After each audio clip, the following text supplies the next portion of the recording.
안녕하세요. 디지털 세상에서 보이지 않는 위협. 이거 정말 끊임없이 우리를 노리고 있죠. 그럼 우리는 이 위협으로부터 소중한 데이터를 어떻게 지켜낼 수 있을까요? 오늘 한 전문팀이 세운 아주 철저한 방어 계획, 바로 기관 인프라 구축 및 취약점 진단 프로젝트의 청사진을 함께 들여다보려고 합니다. 이 모든 계획의 중심에는요, 사이버 가디언즈라는 이름의 보안 전문가 팀이 있습니다. 이분들이 바로 우리 디지털 요새의 설계자들이자 수호자인 셈이죠. 지금부터 이 팀이 구상한 전략이 과연 무엇인지 한 단계씩 차근차근 따라가 보겠습니다. 자, 오늘 우리가 함께 떠날 여정은 이렇습니다.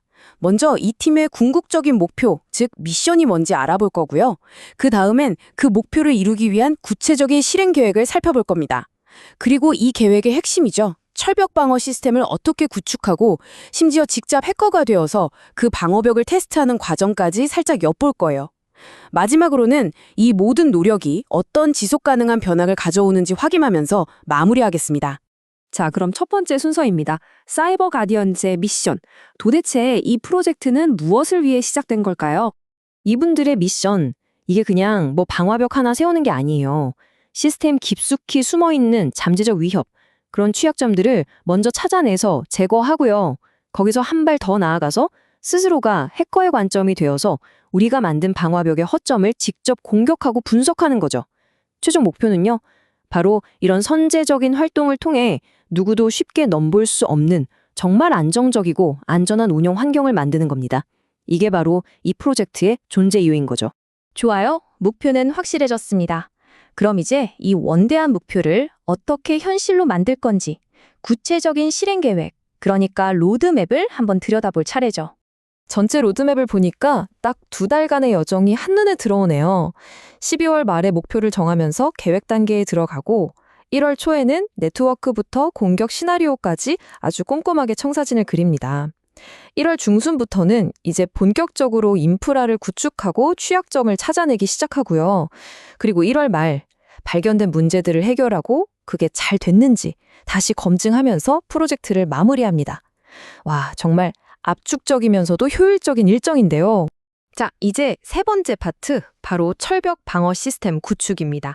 이 계획의 기술적인 심장부라고 할 수 있겠는데요. 과연 어떻게 설계되었을지 핵심 목표들을 좀 살펴보겠습니다. 여기서 진짜 중요한 건요, 그냥 기능만 만드는 게 아니라는 점이에요. 처음부터 회복 탄력성과 효율성을 설계에 다 녹여냈다는 거죠. 예를 들어 네트워크 회선을 이중으로 만들어서 하나의 문제가 생겨도 서비스가 절대 끊기지 않게 하고 EIGRP라는 똑똑한 라우팅 기술을 써서 데이터가 가장 빠른 길을 알아서 찾아가게 만들고요. 서버에는 핵심 서비스를 안정적으로 구축하고 보안 정책은 나중에 하는 게 아니라 설계 첫날부터 바로 적용하는 겁니다. 기초부터 아주 튼튼하게 다지는 거죠. 자, 네 번째. 드디어 가장 흥미진진한 부분입니다. 우리가 만든 방패를 우리가 직접 창으로 찔러보는 거죠. 실전 모의 해킹 테스트입니다. 아무리 완벽하게 계획을 세웠다고 해도 이 질문 앞에서는 겸손해질 수밖에 없죠. 과연 우리의 방어는 정말 안전한가? 이 질문에 대한 답을 찾기 위해서 이 팀은 스스로를 가장 혹독한 시험대에 올립니다. 테스트가 그냥 알려진 약점 몇 개 찔러보는 수준이 절대 아닙니다. 실제 해커들이 쓰는 아주 정교한 방법들을 그대로 동원하거든요. 예를 들면 악성 링크 하나 쓱 보내서 관리자를 속여 비밀번호를 빼내는 사회공학 기법부터 갑자기 엄청난 트래픽을 일으켜서 서버를 마비시키는 디도스 공격, 그리고 진짜 무서운 거, 영화에서처럼 조직적으로 오랫동안 시스템에 침투해서 정보를 빼내거나 파괴하는 지능형 지속 위협, APT 시나리오까지 동원됩니다.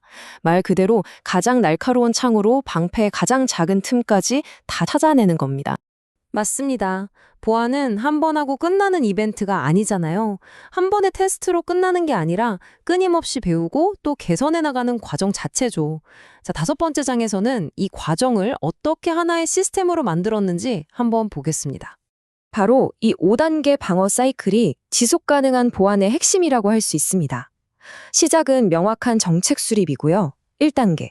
그 다음 레드팀, 그러니까 아군 내 공격팀이 해커처럼 시스템을 공격하면서 잠재적인 위협 경로를 찾아냅니다.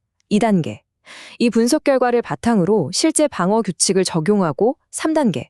정말 효과가 있는지 다시 공격해서 검증하죠. 4단계. 그리고 가장 중요한 마지막, 검증된 방어책을 자동화된 모니터링 시스템으로 만들어서 5단계.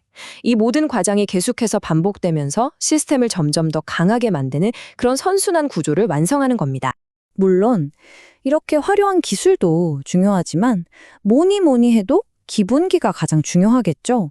주기적으로 보안 업데이트는 잘 하고 있는지, 텔넷처럼 오래되고 위험한 서비스는 싹 닫아버렸는지, 원격 접속 시간을 제한하는 등 사소해 보이지만 보안의 근간을 이루는 기본 원칙들을 체크리스트로 만들어서 철저하게 점검하는 겁니다.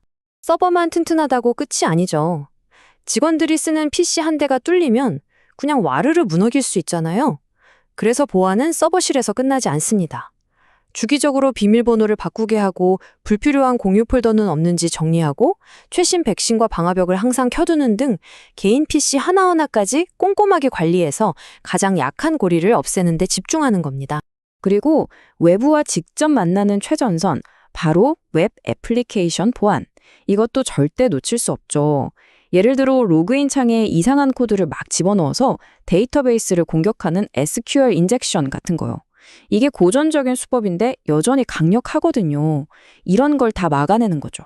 또 비밀번호 찾기 절차의 허점을 보완하고 악성 파일이 업로드될 가능성을 원천적으로 차단하는 등 다각적인 방어 체계를 구축합니다. 자, 드디어 마지막 장입니다. 이렇게까지 공들여서 프로젝트를 진행했는데 이걸 통해 우리가 궁극적으로 얻고 싶은 건 뭘까요? 기대하는 변화는 무엇인지 한번 보죠. 이 프로젝트의 진짜 가치는요, 단순히 기술적인 방어력을 높이는 데만 있진 않습니다. 더 중요한 건 따로 있어요. 바로 앞서 봤던 모의 해킹 훈련 같은 과정을 통해서 직원 한 명 한 명의 보안 의식을 한 단계 끌어올리고 이를 통해 기업 전체의 보안 관리 체계를 강화하는 데 있습니다. 결국 가장 강력한 보안은 기술과 사람이 함께 만들어가는 문화에서 나오는 거니까요. 오늘 우리는 사이버 가디언즈 팀의 미션부터 실행 계획 그리고 실전 테스트까지 정말 잘 짜인 보안 프로젝트 하나를 쭉 따라가 봤습니다. 이제 마지막으로 여러분께 질문 하나를 던지면서 마무리할까 합니다. 끊임없이 진화하는 사이버 위협 속에서 여러분과 여러분의 조직은 과연 어떻게 스스로를 지키고 계신가요? 한 번쯤은 꼭 깊이 생각해 볼 문제인 것 같습니다.